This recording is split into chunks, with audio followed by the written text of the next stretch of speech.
আসসালামু আলাইকুম রহমতুল্লাহি ওয়া বারাকাতুহু।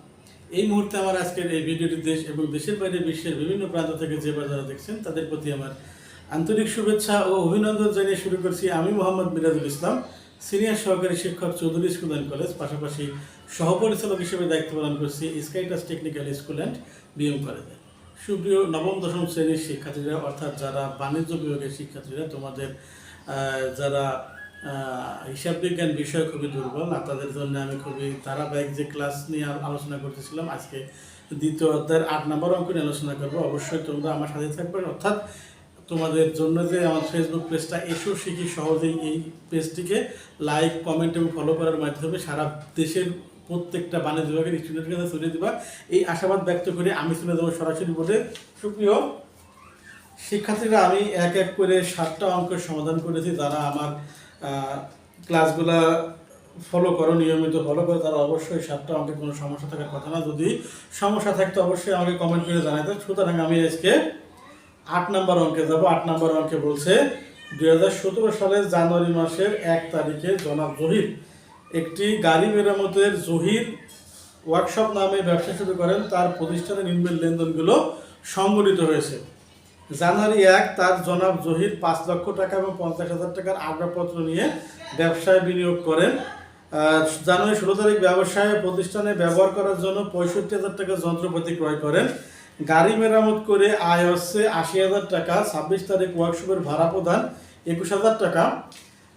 28 তারিখ প্রতিষ্ঠানের কর্মচারীদের বেতন প্রদান 25,000 টাকা। মালিকের গাড়ি মেরামত 15,000 টাকা। এখন ক নাম্বার বলছে জহির ওয়ার্কশপের প্রারম্ভিক মূলধনের পরিমাণ নির্ণয় করো। প্রারম্ভিক মানে হচ্ছে শুরুতে, মূলধন তো বুঝি। প্রারম্ভিক মূলধন মানে শুরুতে একটা ব্যবসায়িক প্রতিষ্ঠানের মালিক যে টাকা নিয়ে ব্যবসা শুরু করছে সেটা হচ্ছে প্রারম্ভিক মূলধন। আমরা একটা ছকের মাধ্যমে করতে পারি। ক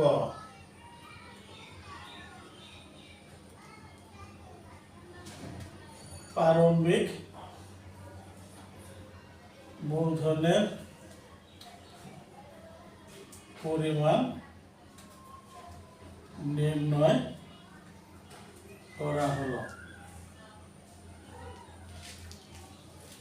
আমরা একটা ছক কাটতে পারি।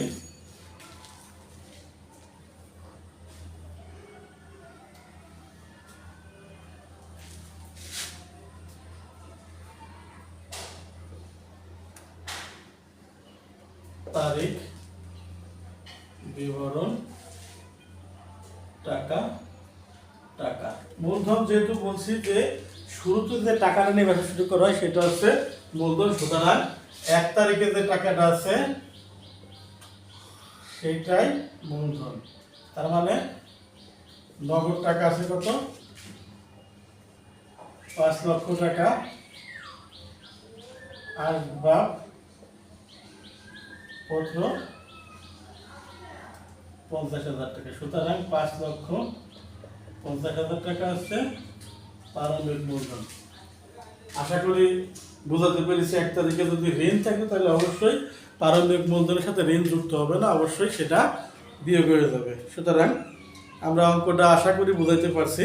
এবার খ নম্বরে বলছে ব্যবসায়ের মোট আয় ও মোট ব্যয়ের পরিমাণ নির্ণয় করো। খ নম্বরও একই, যেহেতু নির্ণয় করতে বলছে এই ছকে আমরা করতে পারবো। ঠিক আছে, ছকটা বুঝলাম না।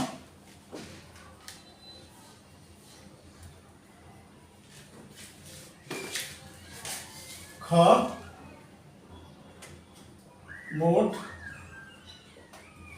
আয় ও মোট ব্যয়ের পরিমাণ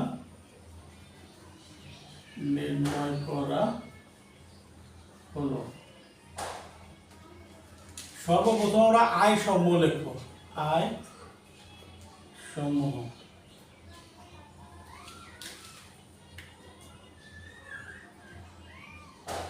এখন এইখানে প্রাতিষ্ঠানিক প্রথমটা আছে মূলধন, পরেরটা আছে যন্ত্রপাতি কিনছে, তার মানে নগদ টাকা চলে গেছে, যন্ত্রপাতি বাড়ছে, সম্পদ যায়, সম্পদ আসে, তার মানে এটা আয় না ব্যয় না।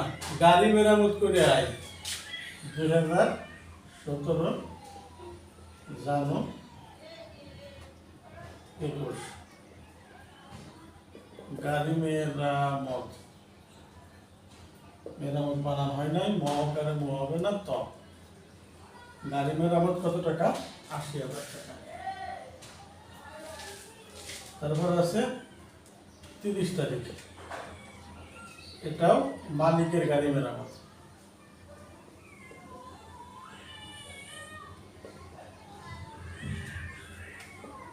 কত টাকা? ১৫,০০০ টাকা। মোট ৯৫,০০০ টাকা আছে। মোট আয়।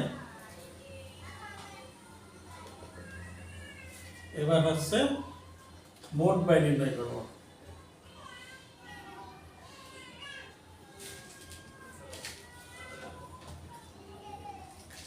ব্যয় হচ্ছে ২৮ তারিখ,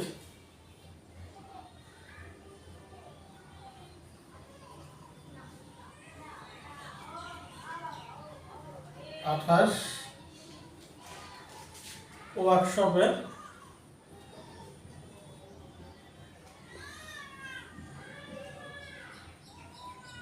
ভাড়া প্রদান কত টাকা? ২৫,০০০ টাকা। ২৮ তারিখ বেতন প্রদান ২৫,০০০ টাকা। সরি, এটা ২১,০০০ টাকা, এটা ২৫,০০০ টাকা। মোট ৪৬,০০০ টাকা। এটা হচ্ছে মোট ব্যয়। আশা করি অঙ্কটা সবাই বুঝছো। প্রথম থেকে বলি, জহির এন্টারপ্রাইজ জনাব জহির ৫০,০০০ টাকা এবং ৫,৫০,০০০ টাকা ব্যবসায় বিনিয়োগ করে। প্রতিষ্ঠানে ব্যবহার করার জন্য ৬৫,০০০ টাকা যন্ত্রপাতি ক্রয় করে। এই জায়গায় আয় না ব্যয় না, তার মানে আমার নিচের যে সাইডটা, এই সাইডটা আয় এবং ব্যয়। ১, ১৬, ২৮, ৩০ আমাদের বলছে বিবরণী হিসাব করতে হবে।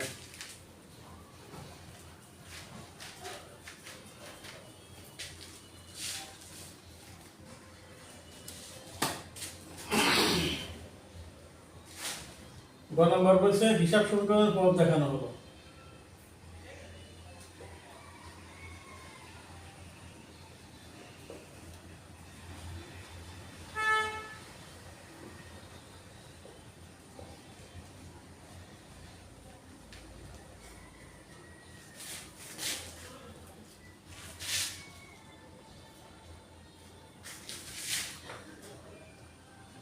মন্তব্য, মালিকানা সত্ত্ব প্লাস দায় সমান সমান তারিখ।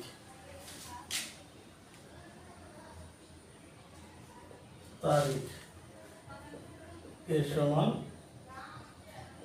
সম্পদ, এ সমান দায়, এ সমান মালিকানা সত্ত্ব। মন্তব্য, এখন বলছি ১ তারিখ ২০১৭ ০১ নগদ টাকা, নগদ ৫,০০,০০০ টাকা। তারপরে বলছে যন্ত্রপাতি, আসবাবপত্র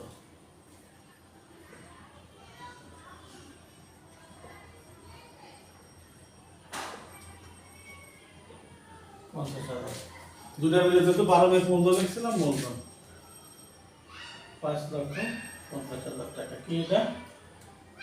মূলধন আর নয়ন। ঠিক আছে। এখন তারপরে বলছে ১৬ তারিখ। ১৬ তারিখ করছে কি, প্রতিষ্ঠানে ব্যবহারের জন্য ৬৫,০০০ টাকা দিয়ে একটা যন্ত্রপাতি ক্রয় করছে। এখন এখানে একটা সমস্যা, আমরা সবসময় বলি যে ক্রয় হচ্ছে খরচ, যে ক্রয়টা বিক্রির উদ্দেশ্যে কেনে সেটা হচ্ছে খরচ, যেটা তো ব্যবহারের জন্য কিনছে সেটা খরচ। একটু খোলাখুলি বলি, আমার কাছে নগদ টাকা ছিল কিন্তু যন্ত্রপাতি ছিল না। দোকানদারের কাছে কি যন্ত্রপাতি ছিল, নগদ টাকা ছিল না। আমি নগদ টাকা জমা দিছি, দোকানদার আমাকে যন্ত্রপাতি দিয়েছে। আমার স্থান মানে সম্পত্তির স্থান পরিবর্তন। নগদ টাকা যদি সম্পত্তি, আচ্ছা আমরা অর্ধেক বুঝি। নগদ যদি সম্পত্তি, নগদ টাকা আমি ৬৫,০০০ টাকা দিয়ে দিচ্ছি যন্ত্রপাতি কেনার জন্য। আমার কাছে ৪,০০,০০০ 35,000 টাকা। এখন যন্ত্রপাতি আসছে না আমার, যন্ত্রপাতি একটা স্থায়ী সম্পদ 65,000, যা ছিল তাই আছে, 65 আছে। যেহেতু আয় না ব্যয় না, এইখানে সরাসরি যা আছে তাই চলে আসবে। এই ঘরে যেহেতু টাকা আসে না, সেহেতু মন্তব্য লেখার কোনো কারণ নাই। এবার বলছে 28 তারিখ, 28 তারিখ কর্মচারীদের বেতন দিচ্ছে। বেতন দিচ্ছে মানে নগদ টাকা দিলে কি নগদ টাকা কমছে না বাড়ছে? অবশ্যই কমছে, 4,10,000 টাকা। বেতন যেহেতু খরচ, সি প্লাস আর মাইনাস ইএক্স মাইনাস ডি, বেতন যেহেতু খরচ, তার মানে মালিকানা সত্ত্ব থেকে বিয়োগ 25,000 টাকা, 5,25,000 টাকা। এটা কি বেতন। এই দুইটাই যা ছিল তাই, 50,000, 65,000। এখন মালিকের গাড়ি মেরামত করছে 15,000 টাকা দিয়া, কিন্তু এখানে কখনোই বলে নাই মালিক মানে যে গাড়ি কিনছে, সরি যার ওয়ার্কশপ, তার গাড়ি মেরামত করছে 15,000 টাকা। এটা ওয়ার্কশপের জন্য আয়, ওয়ার্কশপের জন্য আয়, যেহেতু আয় সেহেতু আমি 15,000 টাকা যোগ করতেছি, 5,40,000 টাকা, কারণ এটা সেবাই। এখন পক্ষান্তর মালিক টাকা তো দেবে না, মালিক তো নিজে নিয়ে নেবে, তার মানে কি এই খরচটা মালিক নিজে উত্তোলন করছে। তার মানে এখানে আবার 15,000 টাকা বিয়োগ উত্তোলন, 5,20,000 টাকা। এই পাশে যেহেতু আসলে এই পাশে যা ছিল তাই আছে।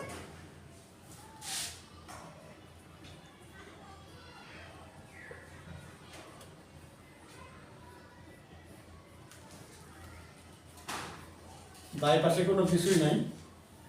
এখন দেখতে হবে আমার অঙ্ক মিলছে কিনা।